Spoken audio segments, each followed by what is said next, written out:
దేశం ముక్కలు కావద్దు, కులాల పేరు మీద, మతాల పేరు మీద, దేశ సమగ్రత కోసం చెప్పని కాశ్మీర్ నుంచి కన్యాకుమారి దాకా పాదయాత్ర చేసి దేశాన్ని ఒకటిగా చేసేటువంటి ప్రయత్నం చేయడం జరిగింది. ఈ మధ్య కాలంలో రాహుల్ గాంధీ గారు సమాజంలో ఉన్నటువంటి కులాల దామాస పద్ధతిలో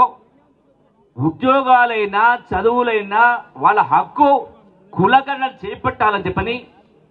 నినదించి ఇలా తెలంగాణ రాష్ట్రంలో ఏ విధంగా అయితే కులగణన చేయడం జరిగిందో అదే పద్ధతిలో ప్రధానమంత్రిని మోడీని హెచ్చరిస్తూ దమ్ము ధైర్యం ఉంటే భారతదేశం మొత్తంలో కూడా ఈ కులగణన చేపట్టి బీసీలైన అన్ని కులాల వాళ్ళు కూడా వాళ్ళ జనాభా నిష్పత్తి ప్రకారం వాళ్లకు రిజర్వేషన్ హక్కు కల్పించాలని నినదించడం జరిగింది. ఇవన్నీ కూడా తప్పించుకోలేని కార్యక్రమాలు మోడీకి. అందుకనే ఈ కుటుంబం యొక్క ప్రతిష్టను దిగజార్చితే ఈడీలో సిబిఐలో పెట్టి భయపెడతారంటే ప్రాణత్యాగం చేసిన వాళ్ళు,